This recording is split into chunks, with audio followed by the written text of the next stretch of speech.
எங்கள் வீட்டு ஸ்டைலில் புளிச்சக்கீரை எப்படி செய்யலான்னு இந்த வீடியோவில் பார்க்கலாம்.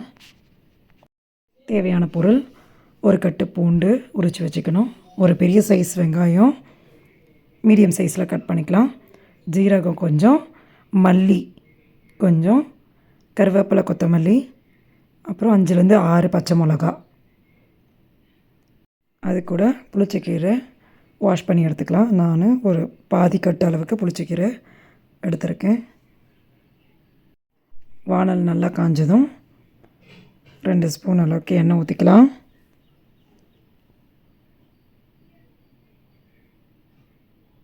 அது கூட ஜீரகம், மல்லி சேர்த்துக்கலாம், பச்சை மிளகாவையும் சேர்த்துக்கலாம். நல்லா வறுத்துக்கலாம்.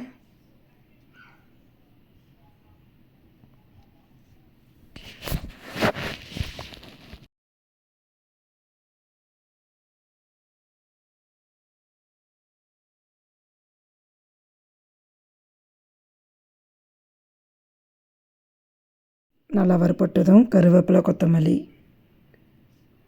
சேர்த்துக்கலாம். இந்த ஸ்டேஜில்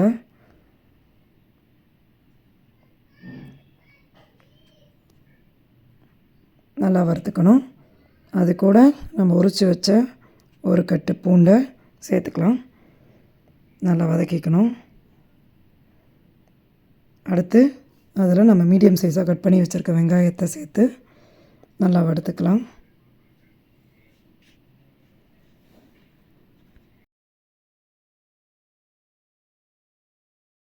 நல்லா வறுப்பட்டதும் அடுப்பை ஆஃப் பண்ணிவிட்டு ஒரு பிளேட்டுக்கு ட்ரான்ஸ்ஃபர் பண்ணிடலாம்.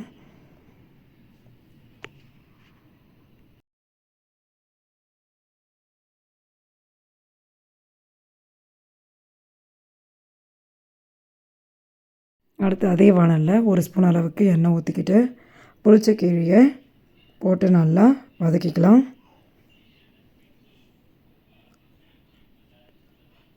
அஞ்சு நிமிஷத்துலேயே புளிச்சக்கீரை நல்லா ப்ரௌனாக மாறிடும்.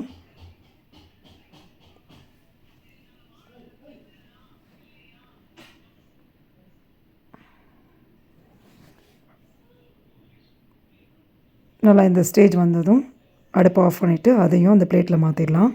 அதான் நம்ம தாளித்து இறக்குறதுல வெங்காயத்தை தனியாக எடுத்து வச்சுக்கணும் மிக்சியில் போடுறதுக்கு முன்னாடி. இப்போ மிக்சி ஜாரில் பச்சை மிளகா, பூண்டு, ஜீரகம், மல்லி, கருவேப்பிலை, கொத்தமல்லி, புளிச்சக்கீரை அது கூட தேவையான அளவு உப்பும் சேர்த்துட்டு முதல்ல தனியாக அரைச்சி எடுத்துக்கலாம்.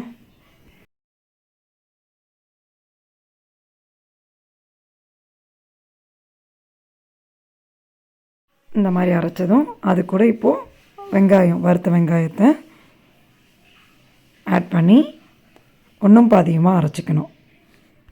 இந்த பதத்துக்கு அரைச்சா போதும். அடுத்து வானலில் 2 ஸ்பூன் எண்ணெய் ஊற்றிட்டு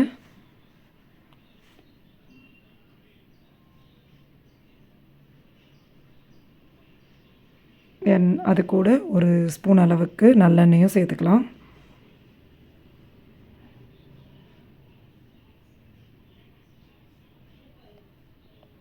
எண்ணெய் நல்லா காஞ்சதும் கடுகு, உளுத்தம் பருப்பு சேர்த்துக்கிறேன்.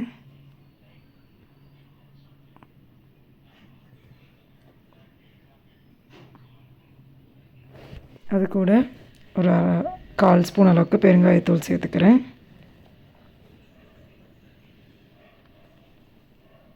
இப்போது கருவேப்பிலை, ஜீரகம், காஞ்ச மிளகா, பூண்டு தோலோடு நசுக்கி உள்ளே சேர்த்துக்கிறேன்.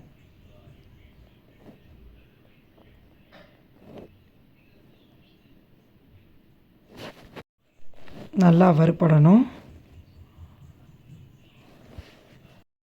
நல்லா வறுப்பட்டதும் புளிச்சக்கீரையை சேர்த்துக்கலாம். அது கூட ஒரு 1/2 ஸ்பூன் அளவுக்கு மஞ்சத்தூள் சேர்த்து ஒன்றா கலந்து விட்டுக்கலாம்.